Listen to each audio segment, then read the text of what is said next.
G'day everyone, welcome back to another episode of The Good, Bad and Ugly on the channel. Now I've streamed every single finals game from this weekend, so I am pretty knackered, but it is a perfect time for me to chew some more fat about the footy in this video today. It was a pretty, in the end, expected round of the first week of finals. Pretty much there was no shock results, but we did see some great quality footy across this weekend and some statements made from a few individual performers and also from a few teams. So keen to get into it. We'll talk about each game, of course, from this week one. Feel free to leave a like and subscribe if you do go on to enjoy today's video. And let's get into it. Now, as always, we will kick it off with the first game of the round. Thursday night footy, the Pies winning the first qualifying final over the D's by 7 points to advance to a home prelim final, which they do thoroughly deserve. They were probably, in a way, you can make the judgment if they were the better side or were Melbourne the better side, given what did happen in the second half. But they did hold on by 7 points to win.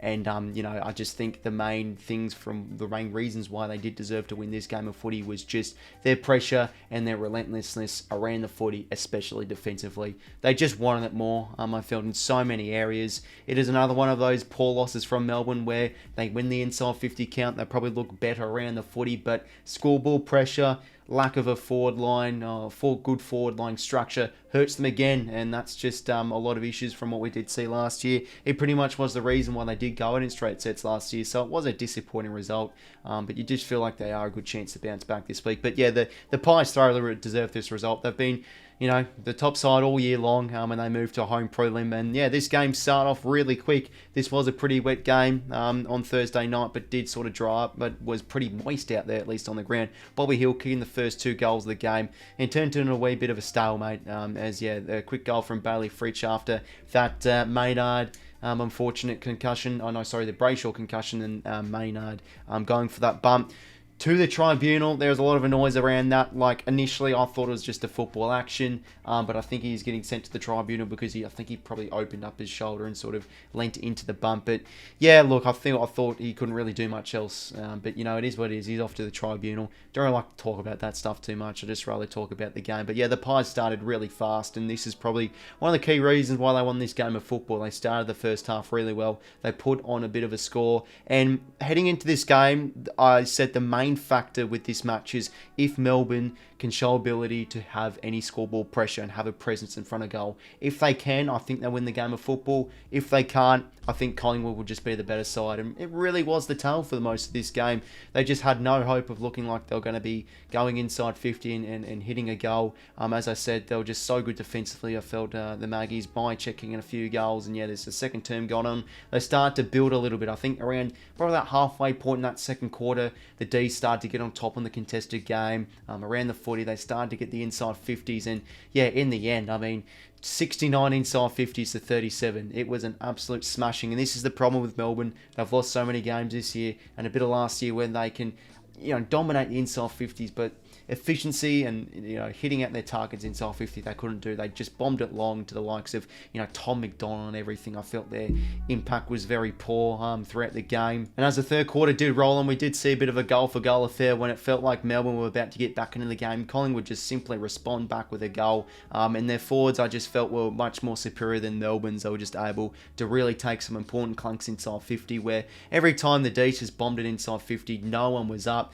The Pies were able to get it to ground, and whenever a Melbourne player would get a ball inside 50, just there'd be three Pies plays, relentless defensive efforts, and I just feel like that's one of the key reasons why they did win this game of footy. They wanted it more in just so many areas, but yeah, for them to just keep the D's at bay, the Pies, was the most important thing throughout that third term. Then they'll sort of come in, goal for Joel Smith, looked like the game was on, and then yeah, 𝗟𝗟 getting one late, but it just wasn't enough. I think the Pies, yes, in the way, probably, well, given the circumstances, Melbourne really should have run over the top and win this game of footy.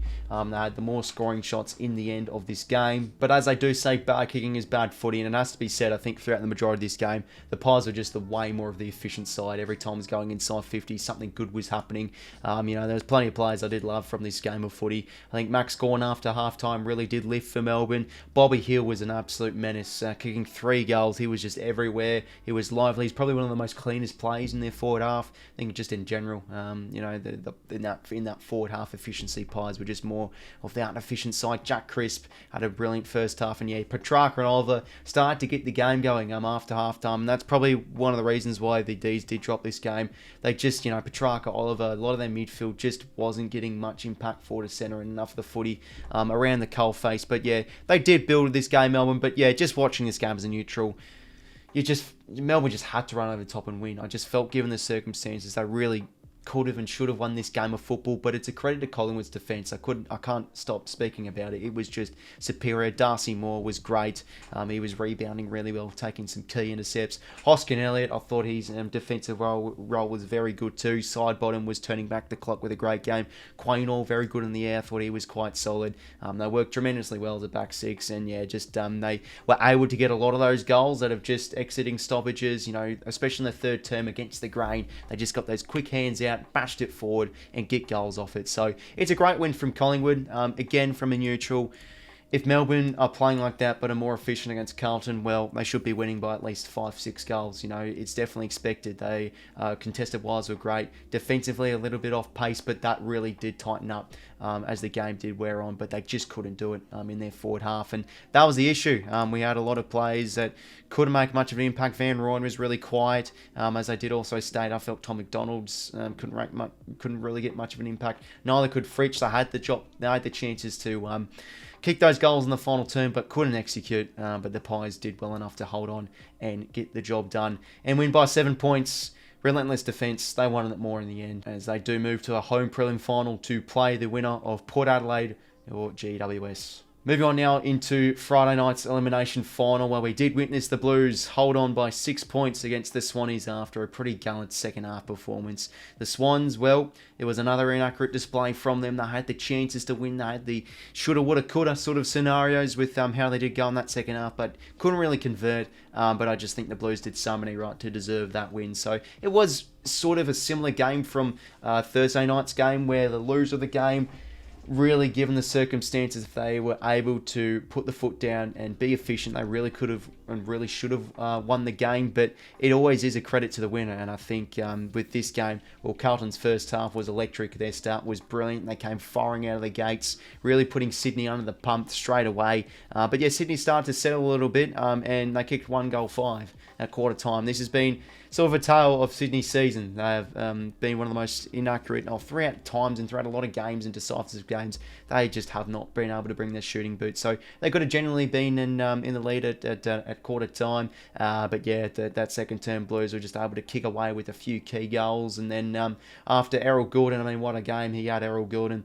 He was able to sort of get the team on his back, and that third term was really interesting, with the Swans kicking a 5-goal 3 to 3-goal 1 third quarter to make things pretty interesting coming up in that final term. And then when it got really decisive, it was a bit of a cagey affair, but the Blues were able to kick that final goal for them to seal it through Blake Acres. So there's many ways to think about this game. I think that first half from Carlton was really good. They were much better around the footy than the Swans. They were locking in their forward half. They were able to get first possession really well in the coalface, and they were really clean as well with how they went by hands and everything, in and under, inside 50. I felt they were doing some good damage, but as the game did wear on, both teams really did lose their sharpness, and I think their effectiveness. It turned to a bit more of a panic sort of game, where it still, I felt, was free-flowing in a way between the arcs, but no team could really lock it in their forward half. It was really going, as it turned into a bit of a free-flowing game after half-time. But as the second half did wear on, the Swans were really starting to get into the game, kicking a few more goals, getting that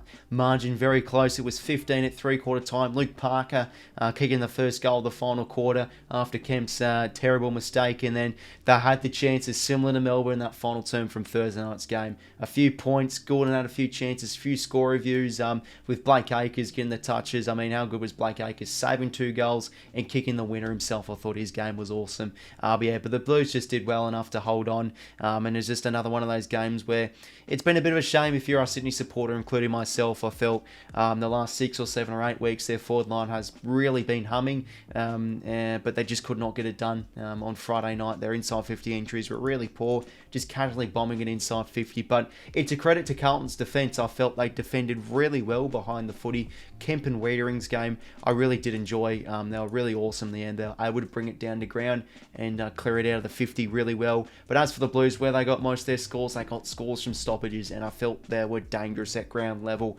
And their role players got it done. It wasn't the likes of 𝐼𝐻𝐿 and 𝐸𝐼 and a few of those, star quality key forwards and star quality forwards really getting it done. Where the Blues have been really good is your likes of, 𝐸𝐿 and Akers on the wing, maybe kicking a few goals, Also, Cunningham was on the end of a few goals. You had Motlop with a bit of impact, like Jack Martin with 2 goals too, Matt Owies and Doherty, a few of those midfielders as well getting on the board too. I think just so many players contributed towards the scoreboard. That was the great thing, and they were able to put the Swans defence under duress for a bit, but things did really settle as the game did wear on. And yeah, look, really in the end, it was a bit of a shoulda, woulda, coulda scenario for the Swans. They had the opportunities to win the game, but they just lacked composure in key moments, I felt, Sydney. So they only had themselves to blame to really lose a game like that.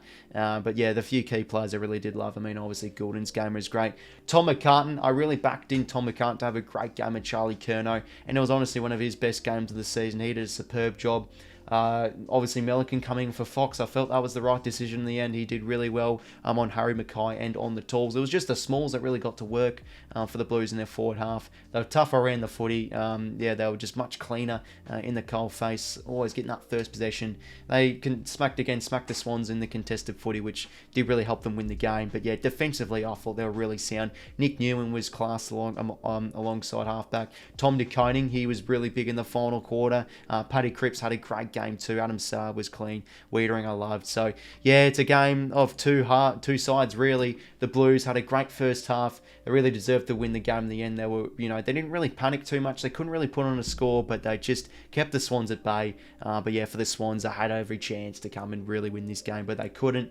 They had the opportunities, but yeah, around the footy, they did disappoint. We're up forward, Isaac Heaney and Will Hayward, for example, they just had didn't really have much of an impact. I thought they were really poor, and Marty as well, missing a few. So yeah, disappointing performances from a few Swans, but I thought the likes of Tom McCartan, Nick Blakey, Tom 𝐸𝐿𝐻𝐿 really was great in that second half, and Hayden McLean's game was awesome too. So I was plenty to like as a Swan supporter, and even though the Swannies did drop that game, I felt they were so gallant after halftime. They really did well to come back in this game after we all thought it would have been a blowout maybe halfway through that second term. So yeah, I think the Swans will be under the radar a little bit, or off the radar I think a little bit heading into next year. Much low expectations, maybe physically, mentally they'll be a bit sharper next year with an early preseason, we'll see. But yeah, the Blues, a fantastic win for their organisation. Their fans were up and about, deserved every bit of it. And yeah, they were just, I feel like they wanted it more in a few areas. They were just relentless in defence, defended well, ran the footy better, and their smalls got to work to win the game by 6 points. Now we'll move on to the second elimination final on Saturday afternoon. We did witness the Giants get the job done over the Saints and knock them over by 24 points. And I think just from, looking at this game in general, the Giants really were the class above the Saints in this game. Now, heading into this one, there was no lead changes yet in this final series so far. Someone said in my stream, so the Saints kicked the first goal, like, okay, maybe the Saints could win the game here, given from what history has been saying with this week 1 of finals. But yeah, pretty much after Jesse Hogan's goal to put them in front, or Toby Bedford's goal to put them in front, there was only one lead change for the whole game. The Giants were in the lead for the rest of the game, and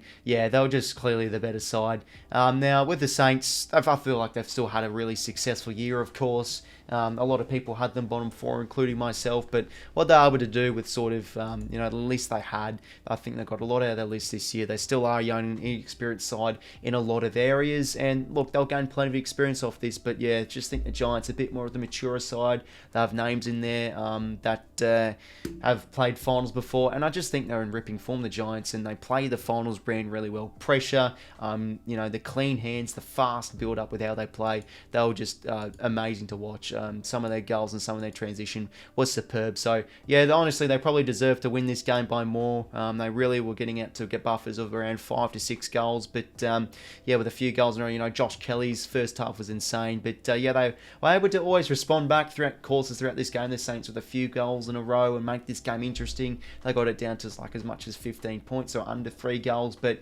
yeah, this is just the Giants' resilience, and especially in finals in the pointy end of seasons, they seem to have great games, and they've always actually gotten at least one win in every final series they've played. But yeah, when the Saints looked like they were coming back, the Giants would just put them away. And I just felt in key moments they were able to win those important 50-50s. When they went inside 50, well, I think they picked apart the Saints' defence really well. Zane Cordy was really well beaten by Riccardi in the end.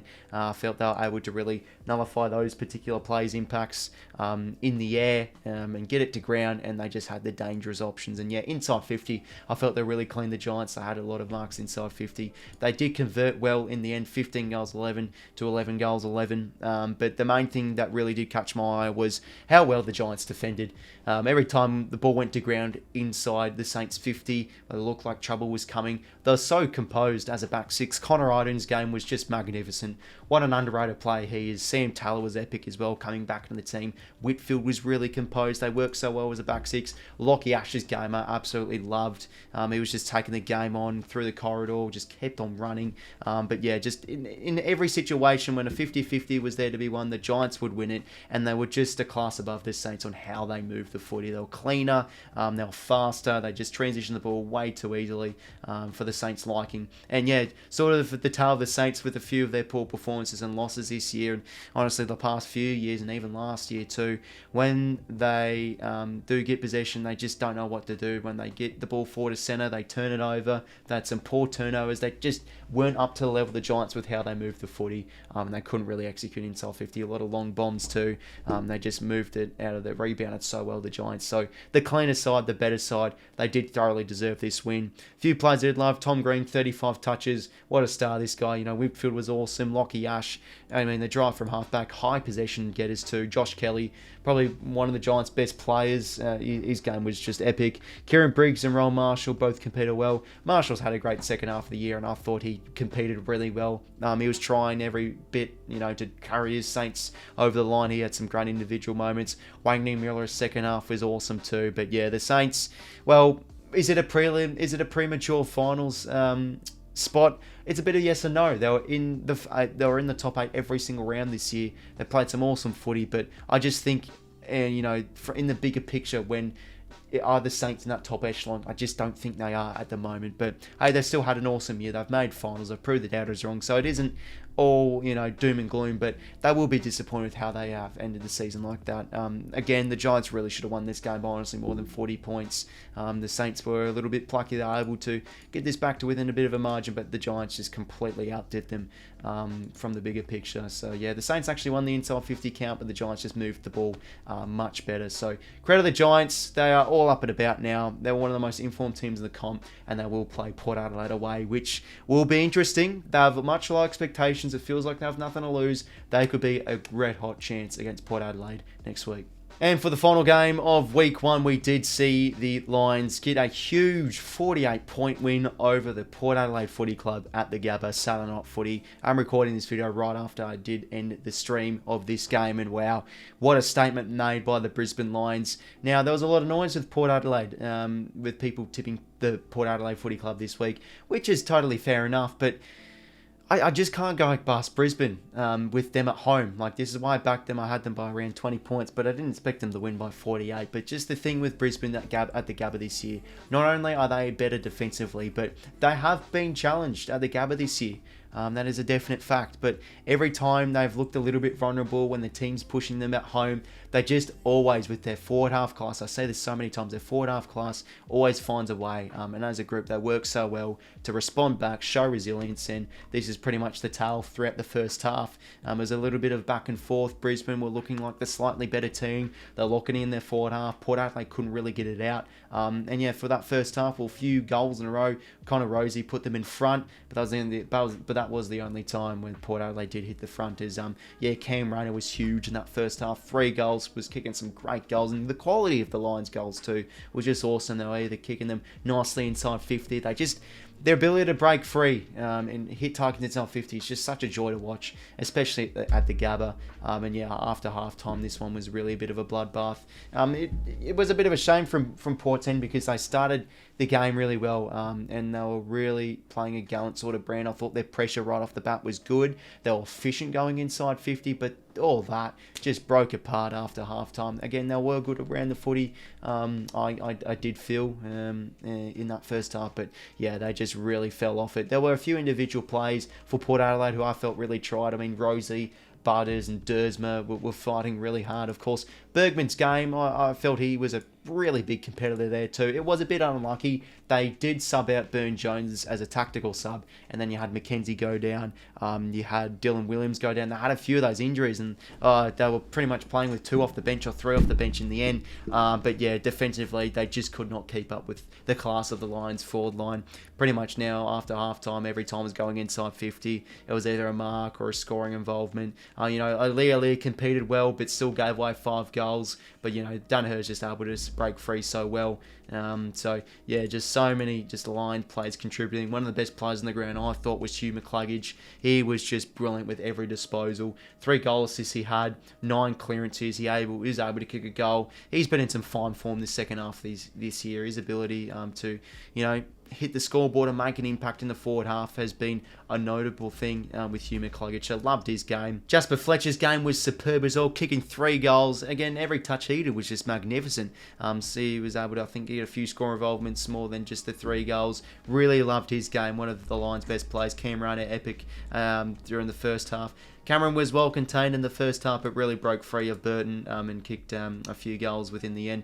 And then, yeah, Harris Andrews great in the air. Jack Payne had a bit more of an improvement game. But, yeah, just an all-round brilliant performance from Brisbane. Every play contributed. It was just a masterclass. Defended well around the footy. I think it was pretty even, but the difference was just their ability to break free. Off the turnover, they were damaging. And, yeah, just such a dismal performance from Port after halftime, which you hate to see. But yeah, the personnel issues they probably did have. The bigger picture, I just think defensively they have good games, but they just could not keep up with so many of those star Port Adelaide players. Again, a few players that competed well. Ollie Lord with 4 goals, 1. I thought he was really good. Maybe are we seeing a bit of Ollie Lord before our eyes? Could he be the future of Port Adelaide? Like I said, I felt competed alright, but you just had so many poor players at Port Adelaide that didn't fly the flag. Trent McKenzie was just given a bath in the defensive half. Who else was there? The likes of Finlayson looked like an absolute crab out there. He just could not make much of an impact. He's been out of form, I think, the last few weeks. So, yeah, heading into finals, that was never a good thing. Kane Farrell I didn't really like. Thought his game was poor. Ollie Wines, promoting all this Oppenheimer stuff, then he comes out with 11 hand passes and 14 touches. His game was really poor. They lost their appetite and hunger around the footy as the game wore on after halftime. Port Adelaide couldn't pick apart their targets inside 50 as well. They lost their efficiency and they were just killed off the turnovers. So, yeah, a really disappointing result from Port Adelaide. As a neutral, let's hope they don't go in straight sets because they have been a great side this year, but maybe this year isn't just meant to be. So, look, I give them every chance to bounce back next week. They were literally doing actually quite well. I felt they weren't doing too much wrong in that first half, but they just were outdone by just an energetic Lions side. You just knew that this is their time. This is their time to make a grand final. They made an absolute statement. 19 goals, 9. They were so accurate. They were just putting the foot on the throat of that Port Adelaide defence. A complete performance by 48 points. They moved to a home prelim. Port Adelaide no good after halftime. But yeah, a crazy statement made by the Brisbane Lions. So everyone, I am about to lose my voice. I've streamed 4 games this weekend. I've been streaming for around 8 hours straight. Now recording this video, but such an enjoyable weekend of footy. Again, it was a shame to see my Swannies get eliminated, but no, I'm happy for the Blues fans. They had a great win, and overall, a very entertaining first week of finals. Again, the results predictable in the end, but yeah, there were some great games. I felt the few particular plays really did stand up, and yeah, let's hope it's going to be a close week 2 of finals, as we will witness some hopefully very close semi-finals. So feel free to leave a like and subscribe if you did go on to enjoy today's video. Make sure to comment down below and let me know what you did think of the round, and apart from that, I will talk to you later. See you later, fellas.